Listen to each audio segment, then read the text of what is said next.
Hi everyone, I hope this video finds you well. As I record this in the early days of March, the sun has just broken through the clouds here in this crisp day in New York City as the turnings of spring begin to warm the air slowly. And as such, my mind turns to spring and what I want to blossom and what I wish to cultivate. I believe in farming and in the environment and nature. These things tend toward full health, we hope. With this, I wish to give to you or impart to you one of the foundational tools within the system that I work in, one of the foundational tools for maintaining joint health and health in the body. This is part of my morning routine and part of a daily routine for myself. And the tool itself is called CARS. It is a tool for joint health. CARS is an acronym. It stands for Controlled Articular Rotations. And you may see me during the course of this video glancing away from the screen. I am still with you. I have some notes on the wall here. There are many important things that I wish to convey, and I don't want to forget any of them. And this video will be one take. So CARS, or controlled articular rotations, and I'll break that down here. The articular part of CARS refers to an articulation, a joint, a place where two segments move against each other. And we have many of them throughout the body.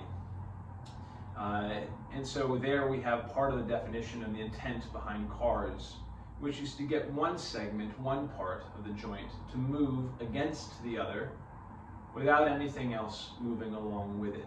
That for a joint to exist, two pieces must move against each other. If they come together or stay stuck, then we are not expressing an optimal joint. So segmentation, articulation, articular part of the CARS. The rotation part of CARS, the R, joints are built to rotate. You can see this in the shoulder, which the top of the arm bone is like a golf ball sitting inside of a golf tee. It's designed for great freedom of movement. You can see this in the hips, where the head of the femur sits inside the pelvis and has a great degree of swingability and movement. And even though the elbows and the knees seem to bend in one direction, these two are designed at the heart of it for rotation. So rotation is an expression of healthy movement through a joint. The better a joint rotates, the better the joint is. So that is the rotational part of controlled articular rotations. And then the controlled part. Means that we are bringing attention and intention and feeling to this rotation, to not just swing a joint through space, but to be able to control that joint, to control myself, to control my body, to control the intention and attention, and feel that joint moving through space. All those things, those acronyms and those words add up to a daily practice of taking each of your joints to their greatest pain-free range of motion, and perhaps I should have begun there. And that is the definition of a CAR, taking each of your joints to their greatest pain-free range of motion. Now, before I give a bit of framework around perhaps perspective and best practices for CARS, I'd like to take a moment to go into why, and briefly go over and review some of these. Review for those of you who have been in the course with me during Matt's voice group. Some of the reasons why we do CARS. One of the reasons is to maintain range of motion. If you use it, you keep it. If you don't use it, you lose it. And I say that last part not to scare, but simply to illuminate a natural principle that is at play. If we practice a language, we are going to maintain it, going to improve it, going to keep it. If we stop practicing a language, and we stop practicing a language for a very long time, particularly, we're going to forget it. So this principle is at play in all learning, and is at play here in terms of range of motion and control throughout the body as well. that what the brain uses, it keeps. One of the second things at play here is motion is lotion. Joints need grease.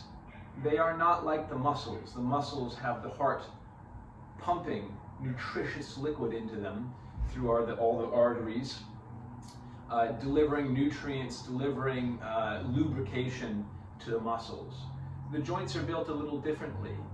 They are made of and enclosed in white stuff, connective tissue. So my shoulder joint, for example, I have the top of my arm bone sitting inside that golf tee, and then around that, encased in that, I have connective tissue holding it all together. And this we call the joint capsule. And so joints depend upon movement as a mechanism that squeezes synovial fluid, the grease of joints, through them like a sponge. We are self-contained, self-healing mechanisms. We are, for the vast majority of our evolution, hunters and gatherers. And so through evolution and natural selection, we have come to inhabit these bodies that have been designed for movement, near constant movement all day, every day. And in the beauty of evolution, the very structures that allow us to move as a self-contained organism, the very structures that allow us to move, our joints, are so fed by movement for health. Joints depend upon movement for health. The more healthy movement, the healthier the joints. Perhaps a simple example of this is looking at cultures that use a resting squat position on the ground for resting or waiting or eating. Cultures that live in forest dwelling, where members of this culture and these societies are still able to climb trees well into their 70s and 80s. 70s, I haven't heard about the 80s. I definitely heard about the 70s, but probably the 80s, well into their 80s, simply because they never stopped. Motion is lotion. So the third, increased control. If you practice it, you improve it. And this is, again, a principle that's at play here. And these principles I pull out because you can perhaps look to any other learning curve or anything that you've had to learn and study in your life, or anything that you've practiced to maintain, and you know these principles already through your own experience. I wish you'd just carry them over into this area, this realm of body exercise and joint maintenance. So increased control is number 3. You practice it to improve it. We are what we do often. If you do cars often, you become cars. If you do controlled articular rotations often, you become controlled articular rotations with smooth, buttery joints. So that's number 3. Number 4 is increased strength. With more control comes more strength. Strength without control is often disastrous. And within that, we come to the brain. The brain's job is to protect. It will not allow you to move a limb into a range of motion that you cannot control. It will not allow you to produce force or strength through a range of motion that you cannot control. It's afraid that you'll hurt yourself, right? There's an example of this in daily life. I think many of us have heard about moments of extreme adrenaline where someone exhibits superhuman strength, perhaps lifting a car to allow a child out from underneath. So clearly the strength is there. Their body can do it. Why can't they do that? Why can't they access that in their daily life? The answer is that the brain is holding it back. It understands that in that expression of strength, in those ranges of motion, there also exists risk. And so it will not allow you to access that on the daily life. It will withhold that from you. So much of this practice is the practice of creating connection between the brain and the limb or the joint, right? In those outer ranges of motion, giving it the face time and the opportunity to become familiar, to gain control, to develop awareness, to learn how to produce force and express strength there. And as you do this consistently over time, the brain relaxes its grip and grants you this range of motion cold, We call this cold mobility. It's what you wake up with out of bed, not what it takes a long hot shower and a warm up to allow your body to achieve. Your brain goes, you have it, you've earned it. Number 5, the 5th why, among many, is to tip the seesaw, right? To create a better balance between pain neurons and motor neurons in a joint.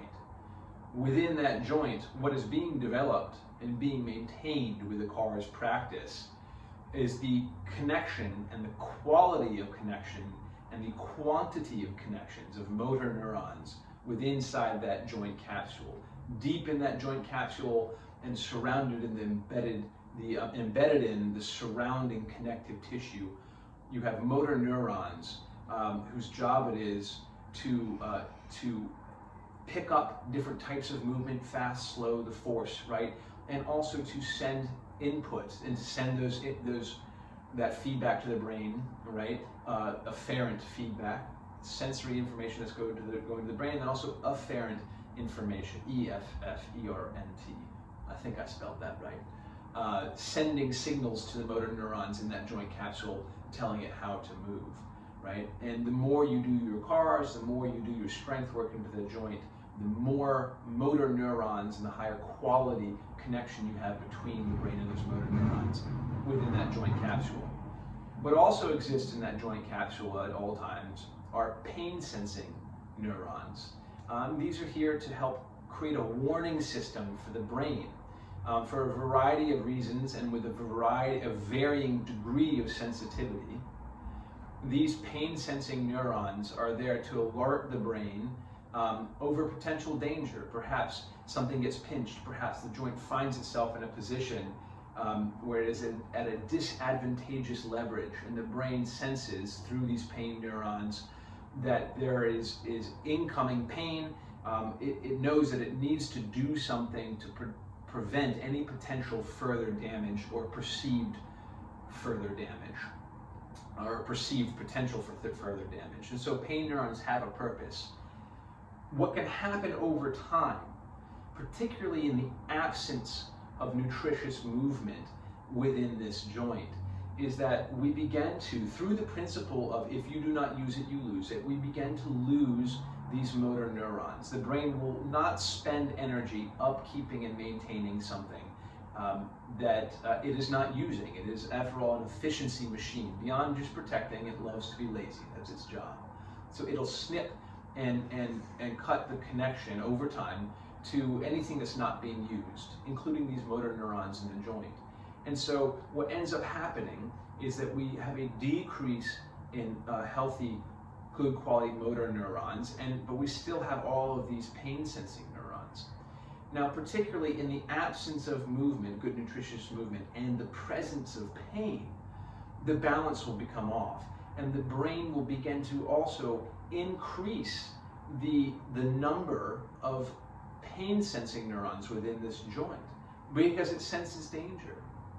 And now you have a joint that is no longer moving and is sensing degrees of pain and increasing its sensitivity to pain. It takes less to register pain and create a pain sensation in the alarm bells in the body. And so you begin to have a joint that specializes not in movement, but in pain. That is the relationship between the brain and the shoulder. The seesaw has become tipped in the favor of pain and away from movement, or the graph from those bars is off, movement down, pain up. So how do we reverse this? The answer again is CARS. The answer is to slowly drip and dose and give the experience to the brain of pain-free movement through our greatest range within that joint, with the intent and the attention of creating connection, control, and feeling that is pain-free, and to, over time, right that seesaw to add weight on the end of pain-free movement, right? And perhaps it's not so, the seesaw is a good visual, but perhaps the story is not that we eradicate pain or that it is completely subsumed in a linear one-to-one fashion, but that in running concurrent to this experience of pain, this narrative of pain, is an increasing experience of pain-free movement.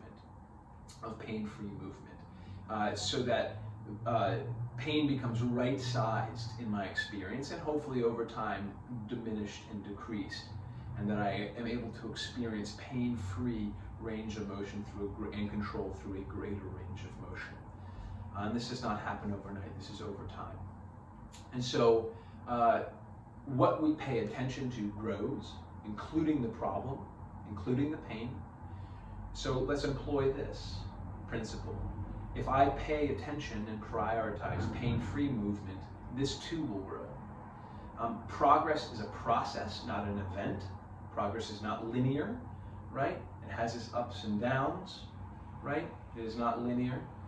So the thought process here, even when you think nothing is happening, everything is happening, right?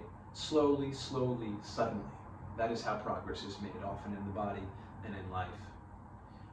And so with this, the perspective that this work is like developing a long-term friendship. It takes patience and consistency, right?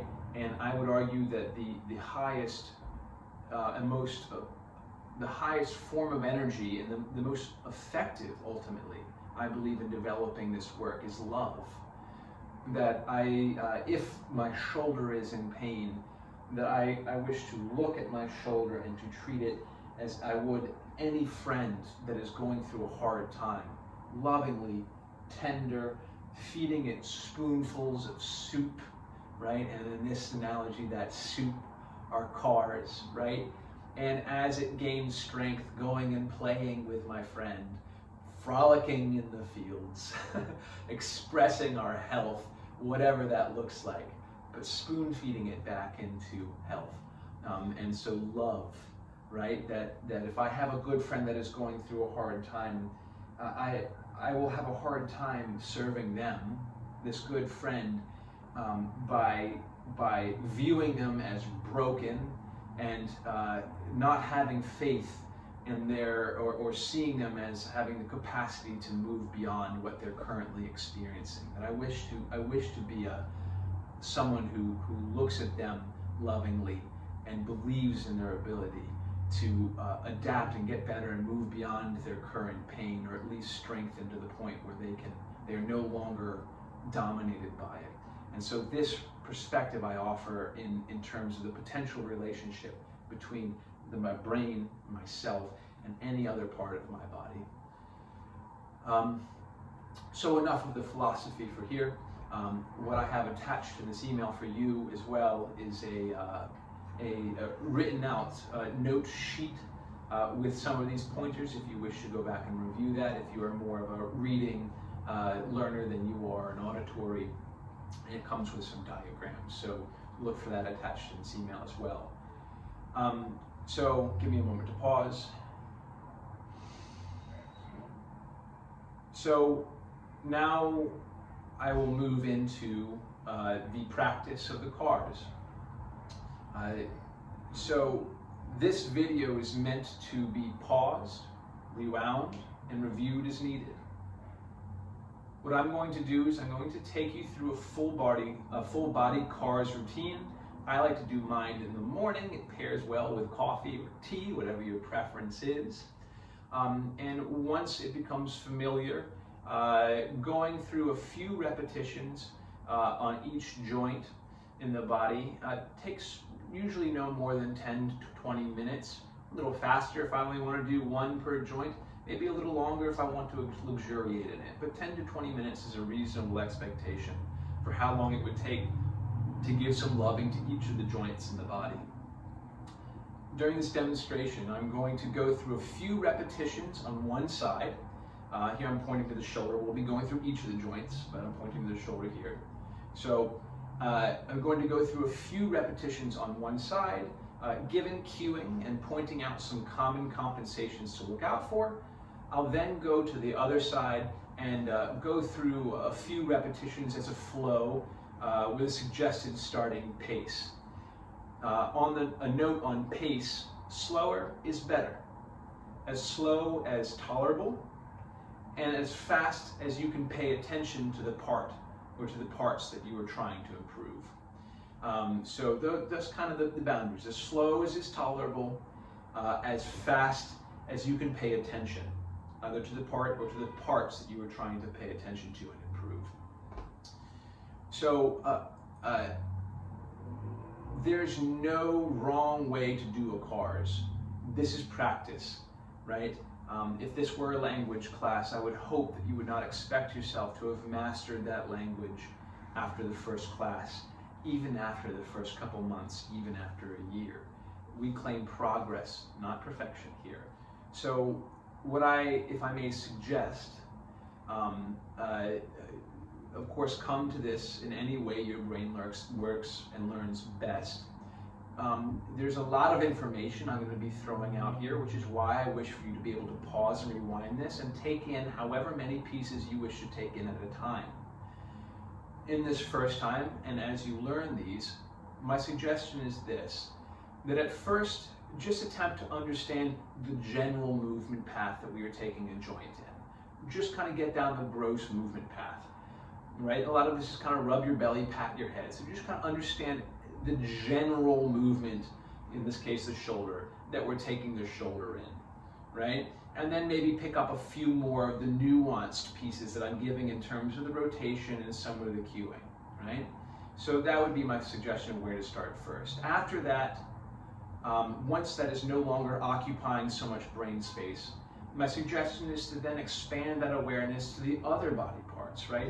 And begin to become aware if other parts are attempting to move and couple along with the joint that we are training, right? The goal here is to stay still like a statue, right? And move only the joint that we are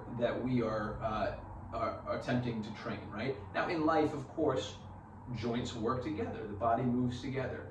And yet here, in this moment, we want to be able to demonstrate control and have one thing move without drawing upon or leaning into other joints in the body. So once you get the general movement path and free up a little brain space, now you can expand that awareness to the other parts of the body and see if you can't become aware as to whether they are moving or not. And if they are, attempt to keep them still like a statue and exert some control. For this, we'll keep a little bit of a light squeeze and stiffness through the whole body to keep that stillness like a statue. What this may mean is that a smaller circle, if you had been achieving a range, you get that movement path, and now you become aware that the rest of the body is coupled with it. When you produce that stillness in the rest of the body, it may mean that you produce a smaller circle through that joint than you thought you could produce, and that is okay. It is a cleaner, more honest circle for the purposes of this exercise. So let's say that those two things are coming along well, right? Now we have a little extra free space in the brain. Then I suggest taking that awareness and expanding it to that joint itself deeper. Go deeper. Attempt to feel. Can you feel that joint? Can you feel the muscle and the tissue around that joint that is helping you move it and working? Can you feel down inside the capsule? Can you send your mind's eye into the capsule where those two bones are moving against each other? Extend your attention and feeling deep inside that capsule. In doing so, the brain will snake out motor neuron connections and begin to light up the Christmas lights inside that shoulder and forge a better highway of information and control between the brain and that deep, deep joint stuff. As this improves, I then suggest that you go for smoothness, right? Once we get that general path down, other things are not moving along with it. I'm beginning to feel that joint and feel inside that joint. Go for smoothness, right? Can I control the velocity? Or does my joint skip through that circle, making it more of a stop sign or a square? Can I make it a smooth circle? So again, there's no wrong way to do a CARS, right? This is not about progress. It is about progress. It is about progress. It is not about perfection. And the best exercise or movement is the one that gets done, right? So as you pull this into a practice, know that you are welcome to sit and play through this whole video and do them all, but you do not have to, right? You are welcome to pick one or a few that excite you and maybe one that you need, and practice those for a while with consistency. And add as you feel comfortable, right? This is not a that you know your body best. I have found myself most motivated when I approach this with excitement. And so picking one joint and doing just that, beginning to see and reap the rewards from that over weeks or months or days, even days, weeks, and months. For me, I have found to be inherently motivating for wanting to feel that in the rest of my joints as well. So, without further ado, I shall begin. With the intent of making this class accessible, I will be demonstrating these CARs and this CARs routine from a chair. You may see me standing up or moving around simply to fit more of my body into this tiny screen in this tiny New York City apartment room. But know that this is all done from a chair. There are absolutely progressions and regressions that can be done from the chair or from the floor or from standing. We can cut this cookie many, many different ways that are more suited to you. This work is enormously personalizable, if that's a word. You can personalize this work. It's enormously adaptable. So this is just a general starting point to get started. And with that marathon of minutes down, I think that's 26-ish, let's begin. So take a comfortable seat.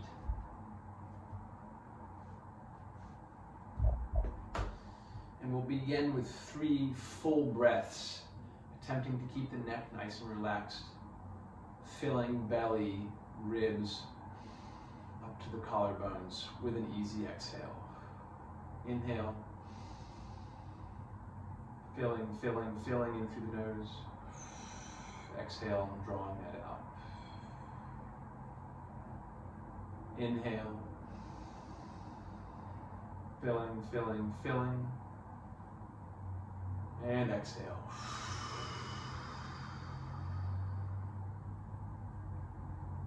And inhale.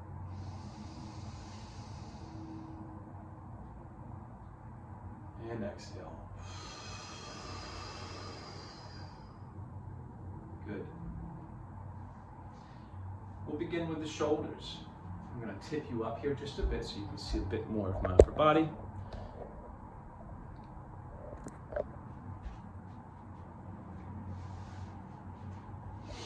Maybe a touch more actually from there.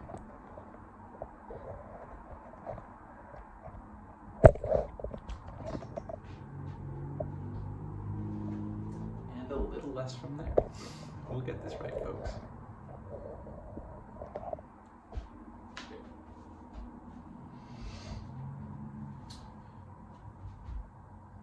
So, here I'm going to begin with my palm facing the ceiling.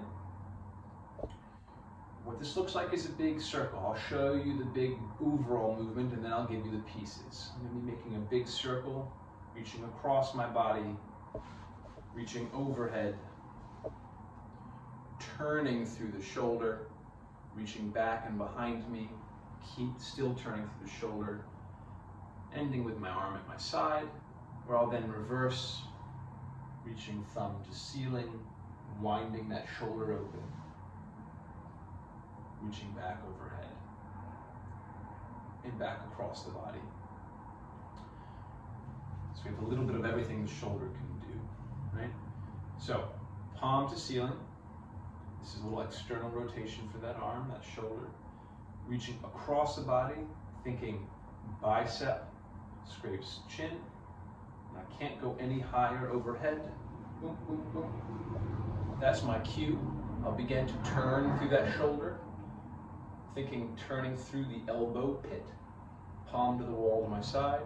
When I can't turn any further, that's my cue. I'm going to keep rotating through that shoulder as I reach back and behind me, ending with knuckles at my side, thumb pointing behind. And then I'll reverse. Thumb to the ceiling. When I can't go any higher, I'll rotate open, bring the arm back overhead, facing that palm to the wall behind me as soon as I can, and then bicep across the chin as I come across the body. So this is your greatest pain-free range of motion. If you feel any pain or pinching in the joint, particularly in the direction that you're heading in, just don't push into that. We're not going to push into this. We're going to cookie cut around that. So say I feel pain and pinching here. I'm going to back on out a little bit, and I'll continue my circles from here. These do not need to look like my arm circles, my cars, or the next person's or the next person's. This is your greatest pain-free range of motion. If you're dealing with injury, or you have a reduced range of motion, it may look like this, and that's okay, right? This may be what I have pain-free in my shoulder. I'll practice that. There's great benefit and reward to be gained there. So, common compensations here, right? As I'm lifting that arm and moving through the shoulder, I often see as I'm coming overhead that the ribs love to lift up and that the spine tries to help out by extending and lifting the chest to the ceiling to get that arm overhead. So we're going to keep those ribs down, right? Make this movement come from the shoulder. Another thing that I see that's common is as we turn through that shoulder and reach back around behind us, the torso, again, the spine loves to help out, loves to lean away from the working arm, okay? Again, keep that upright. Another thing that I see that's common is as we reach back and behind us, the torso loves to turn. Again, the spine loves to participate and help out with that task of reaching behind. So keep an eye out, or keep an inner eye out for these things. And this is why you see my hand here across my ribs to help monitor the rib cage as I am moving through the shoulder. Good. Using breath to help maintain a light tightness through the rest of the limbs so that my shoulder has a good platform to work from. Good. The amount of tightness I have in my body right now is about 20 to 30%. I know this is a little conceptual, but play with it. It's as hard as I can imagine myself squeezing my body. That is my maximum, safest, and greatest squeeze. That's my 100%. Maybe you can even give it a go right now and try to squeeze everything in your body at once. That'll give you a sense of your 100%. Keep it at a third or less than that, right? Cut that in half. Cut that in half again. That's about your 25%. That's a good place to be, a good place to squeeze to be, to keep stiffness in the body as you're practicing this control, okay? Good. So again, here we are, palm to the ceiling, lifting overhead. When I can't get any higher, that's my cue. Rotate through the elbow pit, bicep forward or around the arm, skirt around any pain or pinching.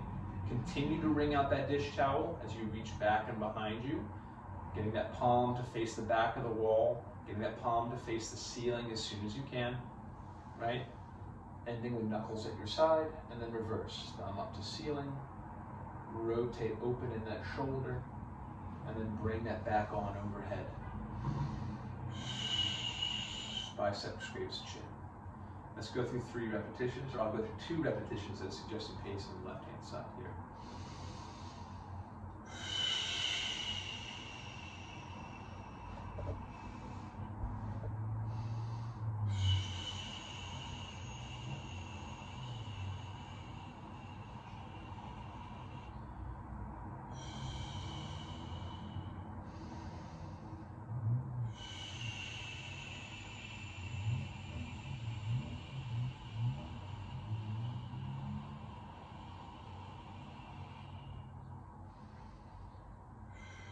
Good. You may notice me pausing or slowing down at some of the stickier transitions, the places where I typically compensate. It's a good place and a good time to slow down. One is here as I'm reaching up. Another is as I turn and begin that transition to reaching back and behind me. Slow that down and take my time. I can go as fast as I can pay attention to all the parts that I'm attempting to improve.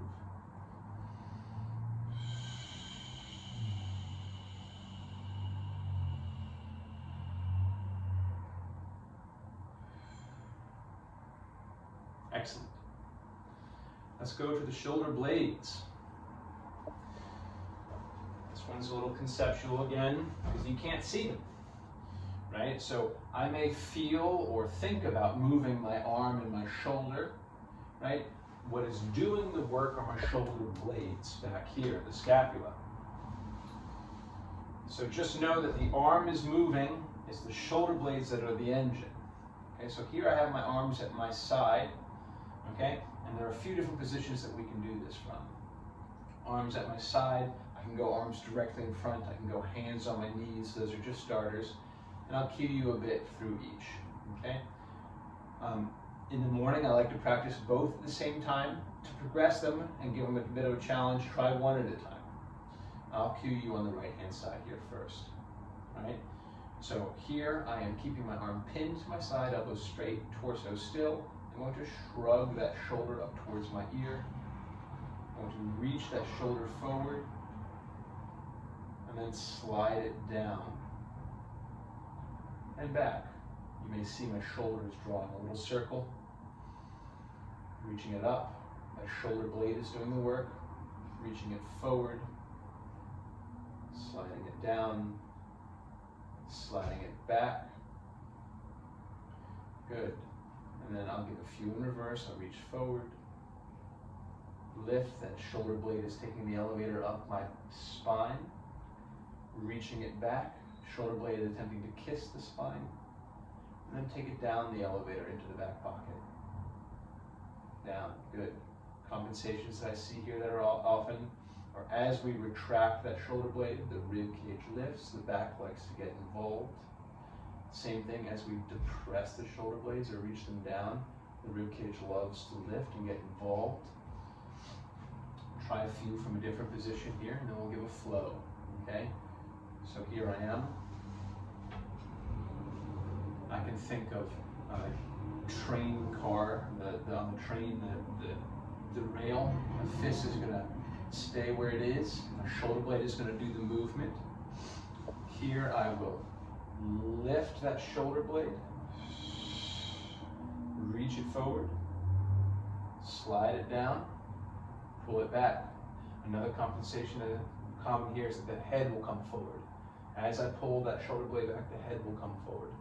That's another coupling that is common, right? Slide it back. Another one is elbows bending, right? Attempt to keep those elbows locked, right? If the elbow bends a little bit and you're still getting some good movement, okay. Over time, if you're able to control that more, get that elbow locked, great. You've progressed. You've progressed your control. Good. So forward, down, back, up. And we can also go in reverse. Back, down, forward, up. I don't know how well you'll be able to see this, but I'll give one from the back. I'm going to go both arms at the same time.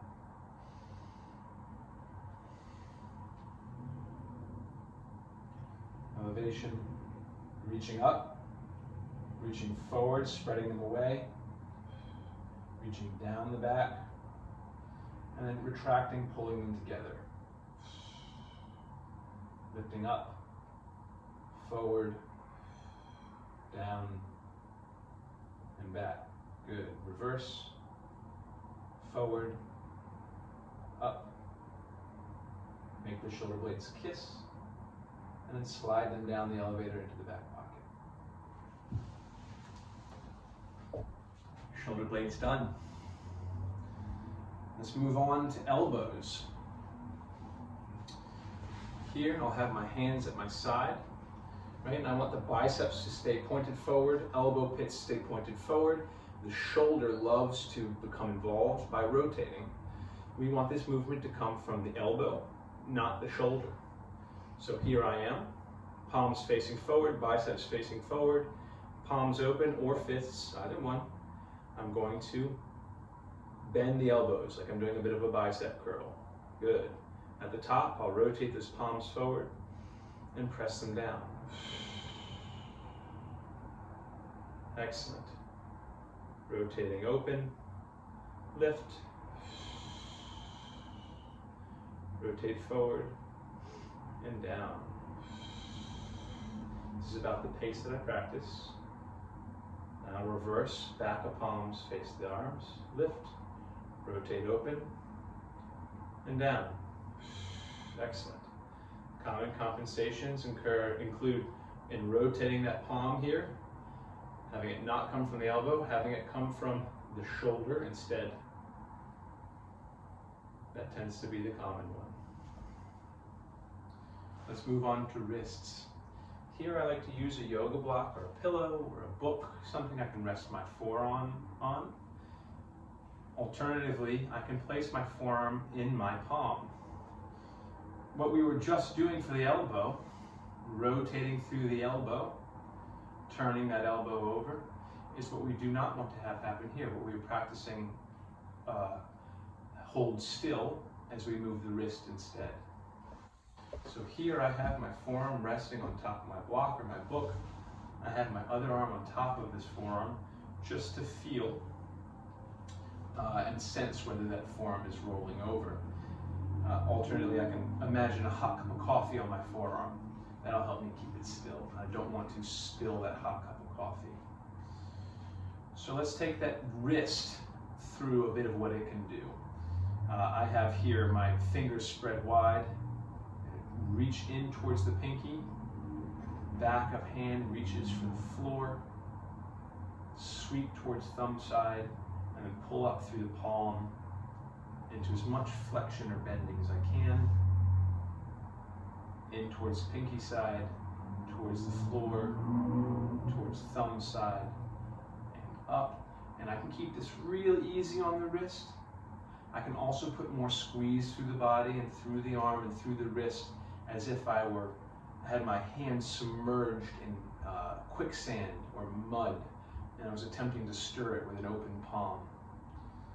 This will help add some tension to the wrist, keep it pain-free. If I were to move a little closer to the screen here. Okay, here I've begun dropping in pinky side, reaching down, sweeping around to the other side.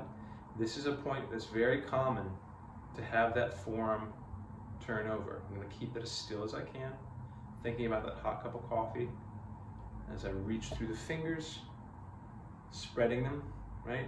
Often the fingers bend here, that's okay. Maybe we make a smaller circle or try to control it more.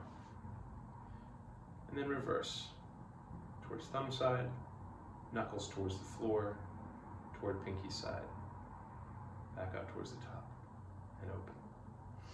You can do one at a time, or you can practice both at a time if you wish to save some time.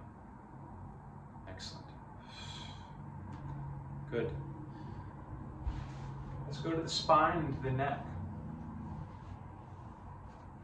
So here we'll do a couple things. We'll do a couple warm-up rotations, and then we'll do the full shebang.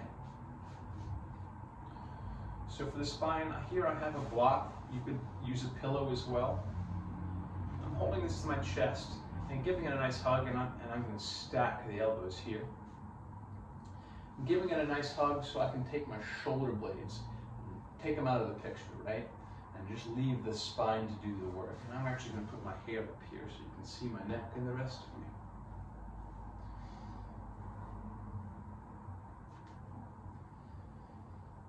Bear with me.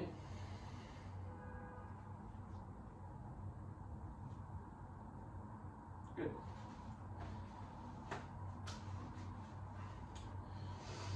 So I'm going to go, I'm going to demonstrate this a couple times in each direction. Do it as many as feels good for you, 1 to 3.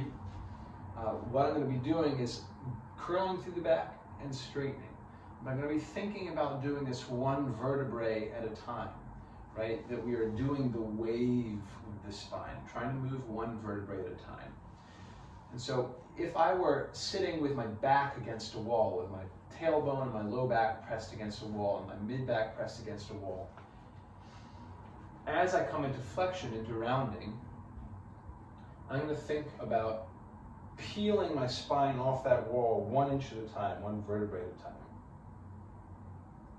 Starting with the neck, and then the top of the spine, up by the shoulders, working my way down to the stuff between the shoulder blades, Working my way down the back of the rib cage, rounding, rounding, rounding as much as I can. Good. Your greatest pain-free range of motion.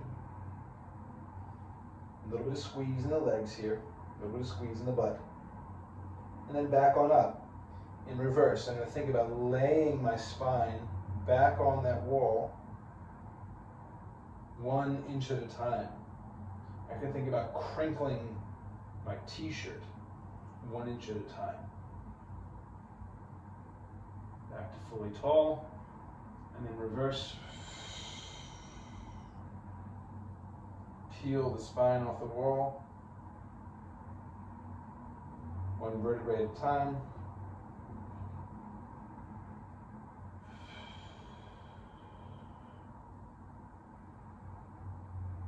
And lay it back on the wall, 1 vertebrae at a time.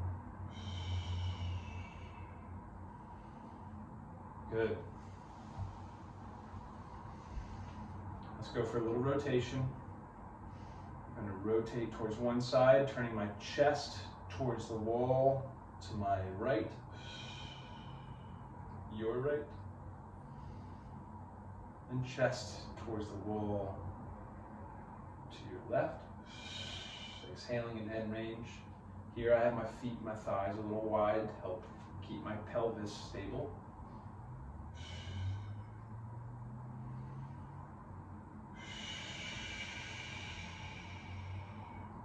Side and side. Excellent. Common things I see coupling here as we're moving into flexion and extension is over leading with the neck, that the neck wants to do all of the work, right? Or folding too much through the hips as we come into bending. We want that low back to stay relatively tall and move 1 vertebrae at a time, curling as much as we can in the spine, sitting tall as much as we can.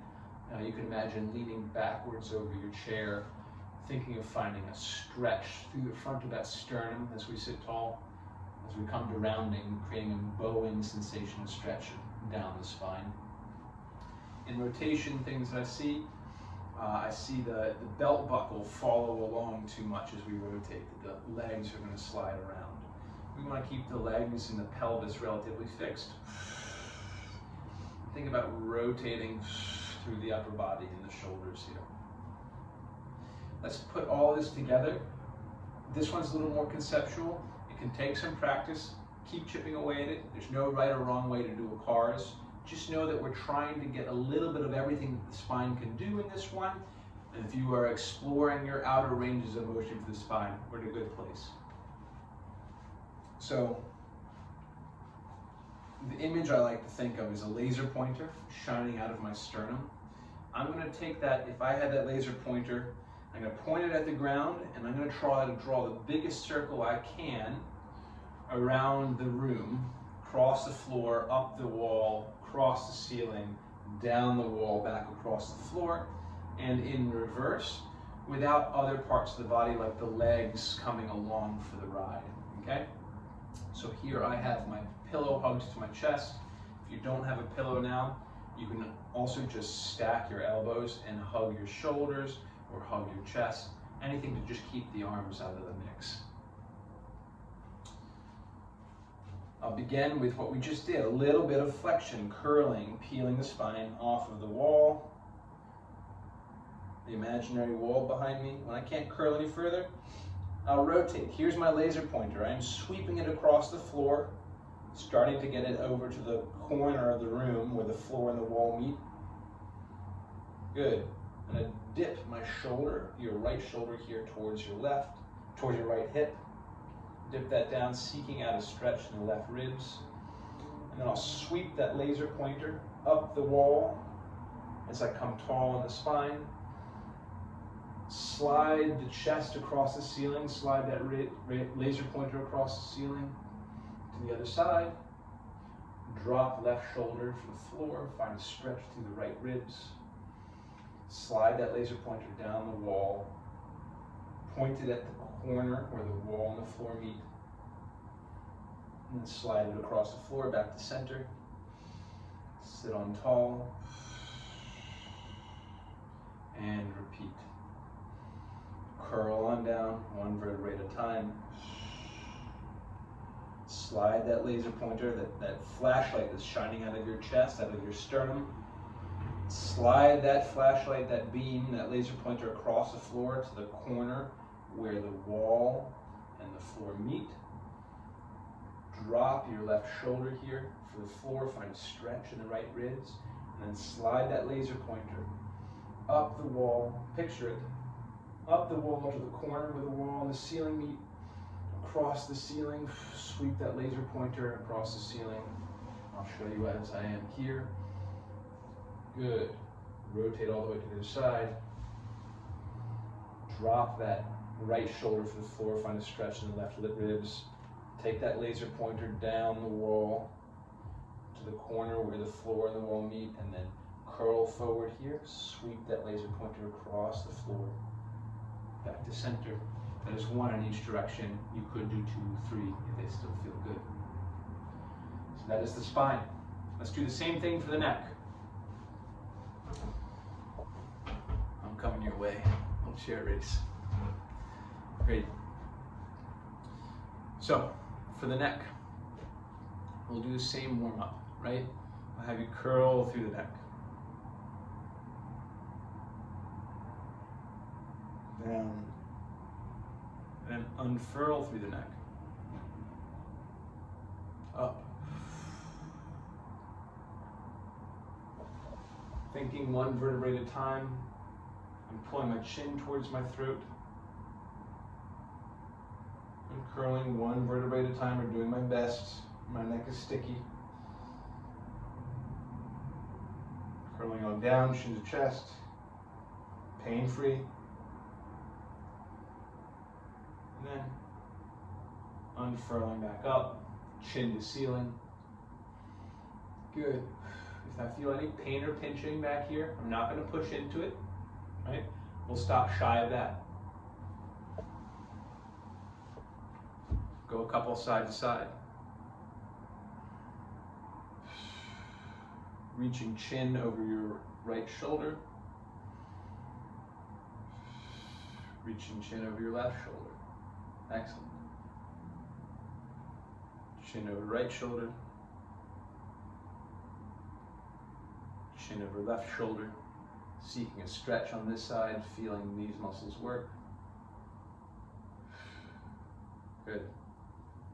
Common compensations I see here.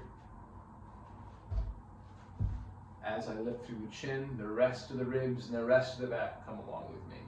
We were just working the spine. Now we want the spine to stay still. Give the work to the neck and to these vertebrae here, all the stuff that's from the shoulders up. To that end, I can put my arms across my ribs, maybe one across my ribs, one across my belly, and I can feel, as I lift that chin, am I lifting through the ribs? Is my rib cage coming along for the ride, right? If I do feel that, there's no right or wrong here. The awareness is the win, right? I'm going to, next time, attempt to influence that. Is it that I can just keep a little more control over that as I reach? Great. Or maybe as I reach, I can't keep that control. It wants to lift, okay? So maybe that means that I'm reaching too far for my neck, right? I'll keep those ribs down. What do I have without the ribs coming along for the ride? Excellent. Same thing side to side. Common compensations are turning through the torso, right? We were just working the torso. Now we want to keep that out of the mix. Turn just through the neck. Great. Now let's take the neck through its full range of motion, a little bit of everything. So for this, you can imagine what it's going to look like is a big circle for the neck. Big circle for the neck. Right? And what you can imagine here is if you had a piece of chalk attached to your chin and you were facing a blackboard, you're trying to draw the biggest circle possible on the blackboard. So right now you can imagine, if you could imagine a piece of chalk on my chin right here, as I go through this neck of cars, you'll see me draw a circle. Or I hope that you see me draw a circle. That would be a really good neck, right? it may look more like a stop sign for me or a square. So here we are. The piece of chalk is attached to my chin. I'll start down here, chin to chest, and I'm going to draw a circle. I'm going to draw a circle with that chalk. Drawing a circle with that chalk against the chalkboard.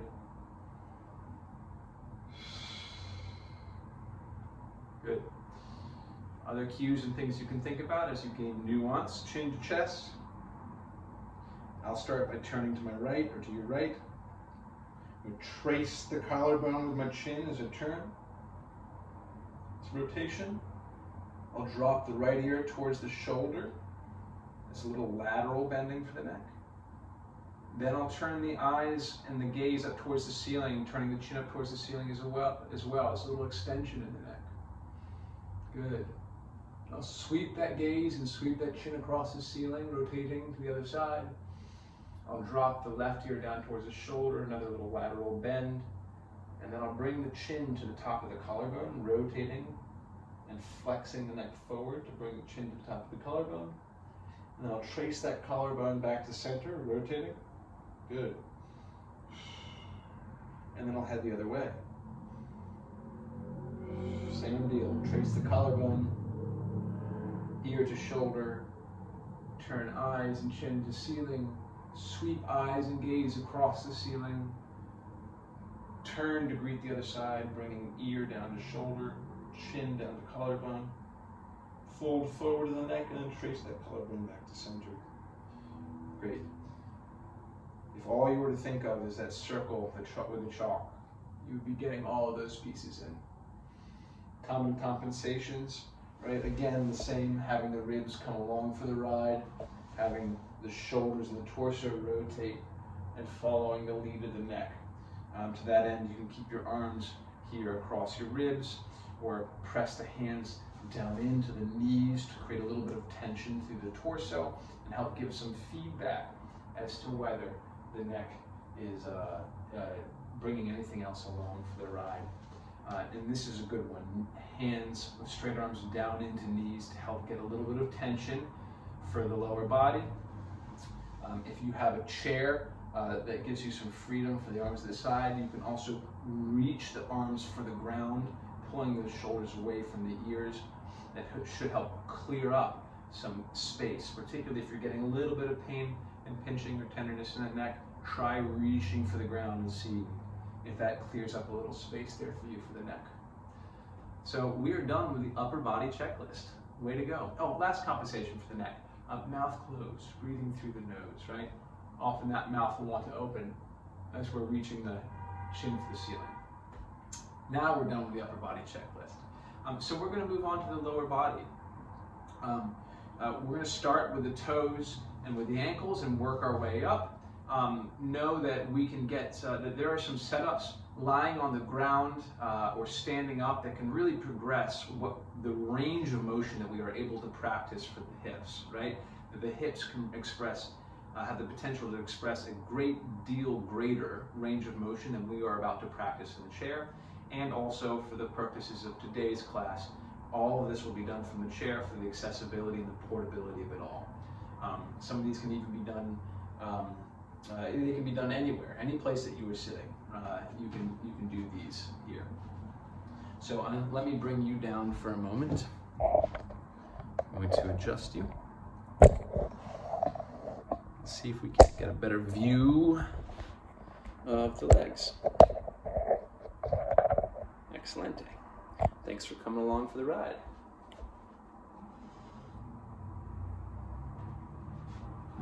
Oh, and I did say we'd begin with the toes, so you're going to come along even further. All the way down we go. Down, down, down to the toes. Here we are. You didn't know you were going to be on camera today, did you? Okay. So, feet are about hip width apart if you're sitting in the chair, right? You can have your heels stacked generally underneath your knees, okay? What we'll be doing is lifting just the big toes while the outer four stay down, or just the outer 4 while the big toes stay down. I will give you advanced warning. These can be some of the most frustrating cars there are. Our feet, unlike most other parts in the body, have been in foot prison their entire lives in our culture. These poor puppies have been stuck in foot prison. So it is no wonder that very often people have difficulty connecting to them and controlling them. If this is your experience, you are absolutely in good company. Just know that these might take a little longer, a little bit more communication to connect with than some of the other body parts. Okay? I don't know how many of you have had somebody ask you to wiggle your toes for them recently, so this might be the first in a while. Let me see if I can't get a slightly better lighting. There we are. Maybe that's a little better. And maybe that's better still. Okay. So here we are. I'm going to have you begin. And you can go one toe at a time or two, depending on what brain space you have available and what helps you focus. We'll begin by lifting just the big toes, keeping the outer 4 pressed in the ground. Just like so. And then back down. Big toes up, outer 4 down. And I'm going to grab my chair so that I can see the screen. Best. Okay. Big toes up. Big toes up. Right. And for this one, slowness can help really getting connection. And also, this is a major one for repetition. It's just going to take a lot of attempted connects. If you're not feeling any movement, keep going. It's going to take a lot of attempted connection to get these piggies to wiggle. Great. We can also go outer 4 up, outer 4 down, outer 4 up, outer 4 down. Great. Outer 4 up, outer 4 down. If this is a challenge, sometimes lifting all 5 as a starting point is helpful. I can lift all 5, tap just the big toes down. Again, all 5 up, just the big toes down. Or we can go all 5 up, outer 4 down. All 5 up, outer 4 down. Excellent. We can also go all 5 up, and then I can reach those pinky toes for the walls to either side and try to tap them down. Try to tap the toes down. One toe at a time, spreading the toes as I do. All 5 up, pinkies reach.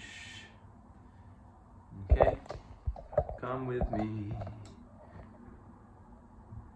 All 5 up, pinkies reach, tap down one toe at a time, spreading them as you go. Excelente. Things to look out for here, little tips and tricks. As we move the toes, we want to keep contact between the heel, the ball of the big toe here, the padding of the big toe, and also the padding of the pinky toe, right? There's a bit of a tripod on the bottom of the foot that we want to have maintained contact with the floor. The heel, the padding of the big toe, the padding of the pinky toe. This creates the stability triangle of the foot. So, as we're lifting those big toes, right, ensuring that we're not lifting the padding of that big toe up off the ground. Same thing with the outer 4, that we're keeping contact between the padding of that pinky toe and the floor. The other part that we're looking to maintain some stability in, to keep still like a statue, the parts that love to participate in this movement are the ankles. As we lift those big toes, those ankles, or the outer 4 toes, those ankles will often turn in, right? Same thing with the big toes. As we lift the big toes, the ankles will often turn out. Other participants that love to jump in are the knees. As I'm moving the toes, the knees are going to want to move around. So those are parts to look out for in terms of employing greater control through this movement. And it would represent progress if you were able to control those things while wiggling the piggies. What else here? The feet are enormously important. I will say that of all the parts of the body, this one is perhaps one of the biggest bangs for the buck. And this is because when we are walking, we are on these puppies. Any strength and motor control we have through the foot is going to influence how we do everything on our feet. Walking, balance, everything. And also, if you have better mobility, remember that mobility is a two-way street. It's not just about the brain being able to control that tissue. It's about the quality of motor neuron connection, the quality of information back up that highway to the brain. The better mobility you have in the feet as expressed by control through your toes and through the intrinsic foot musculature of the feet. The better mobility you have in the feet, the better quality information your feet are sending up to your brain for it to make decisions about how to produce force and move the rest of the body to navigate space. In the game of telephone, where the message is passed from one person to the next, right? We want that first person to give the clearest message, otherwise the game is difficult from the get. And this represents, when it comes to walking particularly, this represents the feet. That the clearer the message coming from the feet, the higher the chances are in that game of telephone up through the body that the message is going to remain clear. So from there, let's move on to the knees. And for this, I'll have you ride back up with me. Ride back up. And we'll sit this puppy here. Oh, before the knees, the ankles. Didn't mean to skip you, ankles. We love you. Okay. Great. And perhaps up a little further. Boy, is he picky about his camera angles. Okay. There we are. So, for this, I just want a little bit of space for my ankle to swing freely. So I like to hold my knee towards my chest. Sometimes this can get a little tiring for the arms, or the shoulders, or the back. So if that's not something that's comfortable, you can use a yoga block or a pillow, prop that up underneath your thigh. And this should help lift your leg enough to be able to swing that ankle freely. And from there, I'm still going to get my fingers on my shin. This is going to give me a little bit of feedback as to whether that shin wants to wiggle around and help out. And so we're going to keep that locked down and hopefully keep that shin in place, okay? So for here, you can think about having a paintbrush attached to your big toe. I'll be cueing you through the toe, but know that we are trying to feel the movement from the ankle and all that tissue surrounding the ankle. So we're thinking about the toe, but the goal ultimately, once you understand the movement and you become aware of whether other parts are moving or not, the goal ultimately is to feel and control the stuff around the ankle stuff, okay? So here I'm beginning with my toes pulled up towards my shin. So I'll be going through a big circle from toes pulled up towards pointed and back, right? Adding a little rotation in as we go. So paintbrush attached to the big toe, nothing moving in that shin. Let's go ahead and draw the biggest circle possible that you can. We'll drop that toe in, point it towards the ground, gas pedaling down, sweeping across the other side, then pulling to the top of the foot, back up towards the shin, and continuing that circle, okay? Now this one, for many people, is going to look like skipping, right? It's going to look like the cogs on a gear, right? So just take note of wherever you lose control of your velocity. Adding smoothness to those ranges will be a representation of progress and control. And not just a representation, it will be the product of control. Adding smoothness, good. Pulling on up through the top of the foot, pointing that big toe in, making sure that that shin isn't wiggling around, okay? Gas pedal down, sweep that paintbrush across the floor, pull on up, good, and then switch directions. Right, reach that paintbrush to the outside. Here's the top and side of the circle. Gas pedal on down, sweep across and up. Great. If you feel or see your toes moving around through these cars, maybe as we're gas pedaling down, just toes curl underneath maybe as we're lifting up, the toes lift. That is okay, right? We're not going to demonize that. Keeping them still would certainly represent progress. I'm okay with it, as long as we aren't leading from the toes, right? Again, we won't demonize that either, but know that the goal is to initiate from the ankle. So if you feel yourself curling your toes in order to pull the ankle along for the ride, play around with trying to lead through the ankle and having the toes follow, okay? Let's switch to the other side. We'll go toe in, gas pedal down, sweep across, lift through the top of the foot.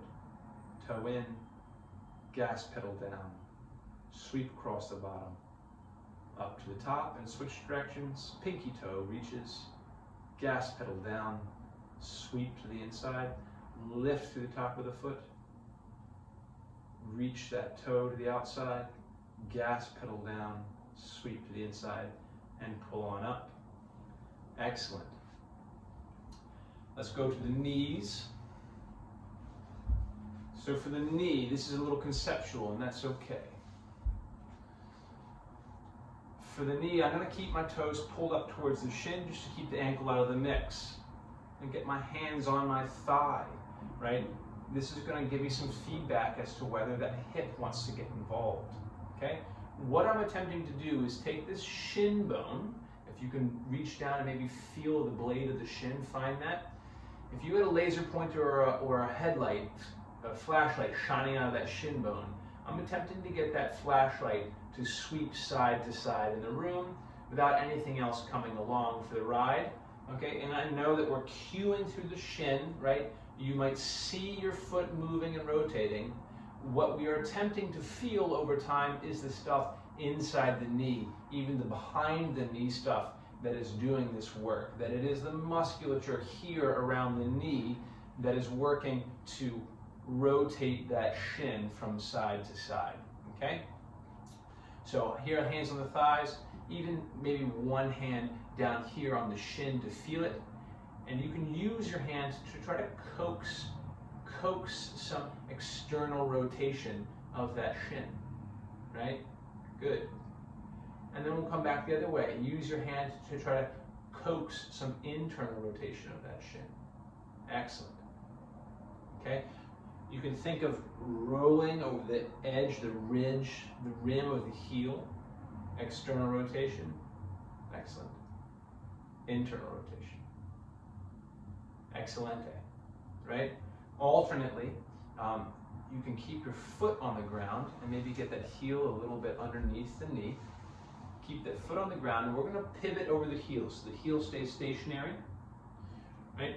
If you had a quarter, if you had 2 coins, one underneath the ball of the big toe, the pad of the big toe, and one underneath the pad of the pinky toe, the goal is to not lose contact with to keep those coins pressed into the ground, to not let the foot lift off of those coins. That's the first task.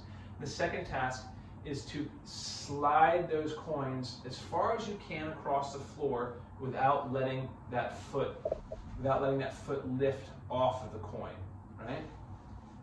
So slide those coins, sweep them, heel stays where it is, sweep those coins as far as you can to the inside of the knee, and then sweep those coins as far as you can to the outside of the knee, okay? If in either version of these, toes up and the heel on the ground, or toes down with the coins underneath, in either of them, if you were to give that carpet a slight, or that yoga mat or wherever you are, a slight backwards drag towards the chair, it doesn't have to be heavy, just enough to feel some of this back of hamstring, back of knee stuff turn on. That's going to give you some feedback as to the tissue that's helping do this movement. So try that, right? Either toes up or coins underneath the pads of the foot. Give it a light backwards drag and give me some internal rotation and some external rotation. Excellent. Internal rotation. External rotation. Maybe you feel some of the back and knee stuff working. Connect to that. That's the stuff that if you squeeze that stuff, you'll get external rotation. If you squeeze this stuff, you'll get internal rotation. That's what you're attempting to connect to and feel over time. Now let's add a little bit of extension and flexion. So here I'm going to put a pillow underneath my thigh. You could also use your hands to hold the thigh up. Okay, and we're going to get a little bit of everything that the knee can do. Okay, so I'm going to pick a direction. I'm going to externally rotate that shin. I'm going to keep it rotated as I extend that knee about 2/3 of the way. Then I'm going to rotate that knee in and bend it towards the chair. This is a knee car. Okay? Rotate to the outside, extend, rotate to the inside, and bend. Common compensations include that knee swinging side to side or the thigh rotating. Okay? We're going to generally try to get a straight up and down track, generally, right? And have that rotation come from the knee. So for external rotation, I can think toes out, heel scoops in, straighten about 2/3 of the way, and then reverse it. Toes in, heel scoops out, that's internal rotation, and bend. Go a couple in that direction, non reverse. Toes in, heel scoops out, that's internal rotation, extend, toes out, heel scoops in, external rotation, and bend. Well done. Switch to the other side. I'll demonstrate one, but you can pause and grab a couple more if you like. I'll go internal rotation, straighten, external rotation, bend. Here I'll hold external rotation or toes pointed to the outside of the body, straighten. Then I'll turn that shin toward the inside of the body, internal rotation, and they'll bend. Fantastic. Shake that out. Finally, we'll get a little bit of movement for the hips from the chair. I'll tip you up here maybe a little bit. I may change my mind, but let's see if we can get some good movement here. Let's try that. Excellent. So, again, maybe a little more conceptual.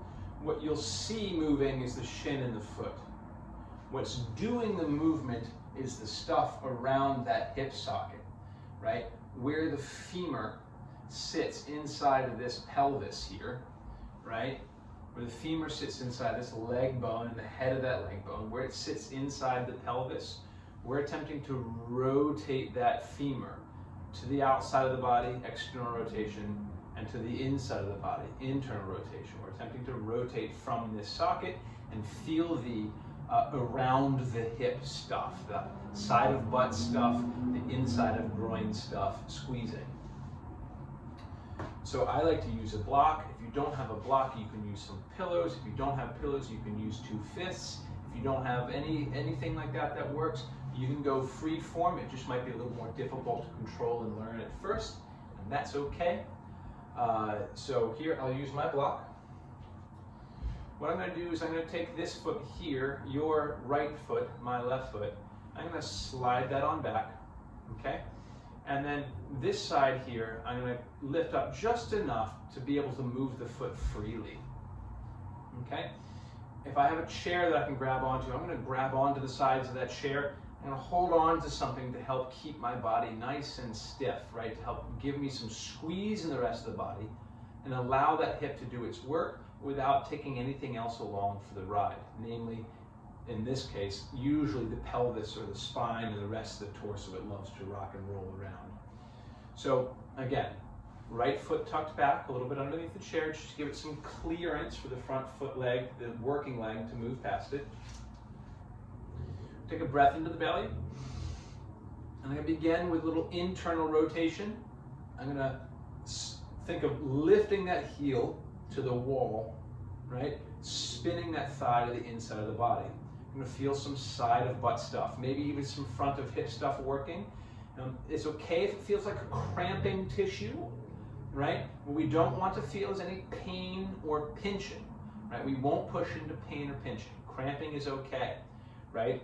And we also don't want seizing or Charlie horse, right? If it's a kind of cramp where it's going to lock up and it won't let go, go ahead and back on out of that and tease your way into that over time, okay?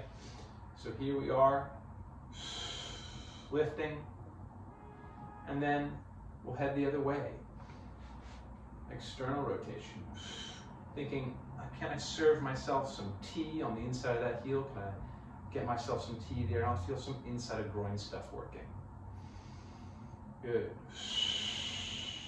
External rotation. Sorry, internal rotation. External rotation. Thigh rotates to the inside of the body. Side of butt stuff working. Maybe some front of hip stuff working. Heel reaches for the wall. And then scoots. Brilliant. Okay, again, common compensations as I'm lifting, that body might want to C-shape. I might lose contact between my butt cheek and the chair. That's a sign that I'm reaching too far or that I need more control through the rest of the body. If you're feeling pain or pinching in that hip and internal rotation, one adjustment that you can make to potentially give it more room, right? You'll notice is that as I'm doing this, I have a nice L shape in the body here, about 90 degrees between the torso and the thigh. I can give that hip a little bit more breathing room by scooching forward in the chair and leaning back and opening up this angle, making it more spacious for the hip. A yoga block or some pillows underneath the low back for support to take the work off the spine is a good place to start. From here, I can do the same thing, rotating through the thigh. And this open angle may create a little bit more spaciousness and stop any jamminess that's going on or pinching that's going on in that hip. Give that a shot and see how it feels for that adjustment, okay? I'll demonstrate 2 more on the other side and then we are finished. So big breath in, tension, that stiffness, right? Again, about 25%. Whatever my hardest squeeze is, cut that in half, and then cut that in half again, and there I am, about 25%. Okay, I'll maintain that tension in the rest of the body, so this leg, this hip has a stable platform to go off of, and has a harder time bossing other body parts around. And I will internally rotate, squeezing that side of butt stuff, and then externally rotate, inside of groin stuff, lifting. Can I serve myself tea? Excellent. As you know what you're attempting to do here, and you're aware that you're able to keep other body parts stiff and still, good, right? Connect to that side of butt stuff, that top of hip stuff. If you squeeze it, that heel will lift itself. Inside of groin stuff, if you squeeze that, that thigh will turn itself and the heel will lift itself. That's the tissue we're attempting to connect to and train. Good. One more in each direction. And done. You've just made it through your CARS routine. A little practice and some familiarity.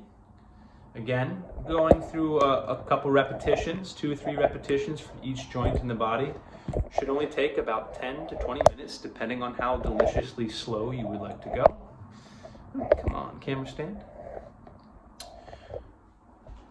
Know that this is a fantastic foundation, that this is a start, that this is a start to how you can take care of your body. And also, everyone's body is different, that this work, there are many more tools available to you within this system to help joints be better, feel better, to help you feel more connected, and even to return and expand range of motion that's missing. That these are not the only tools available, but this is absolutely the foundation of it all. This work is enormously, can be personalized to a great degree.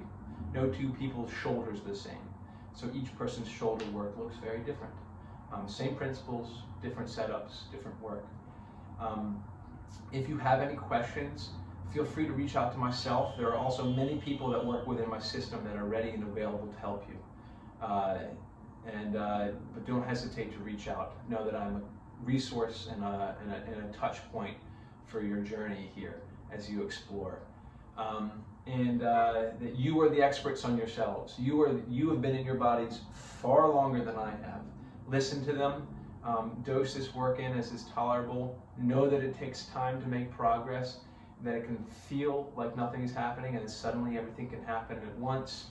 And again, if you need help, reach out. I hope these tools begin to give you a sense of empowerment and agency in how to take care of your bodies, and that you are enjoying the blossoming and the turnings of spring wherever you are. Much love to you all. Mwah. And have a blessed day.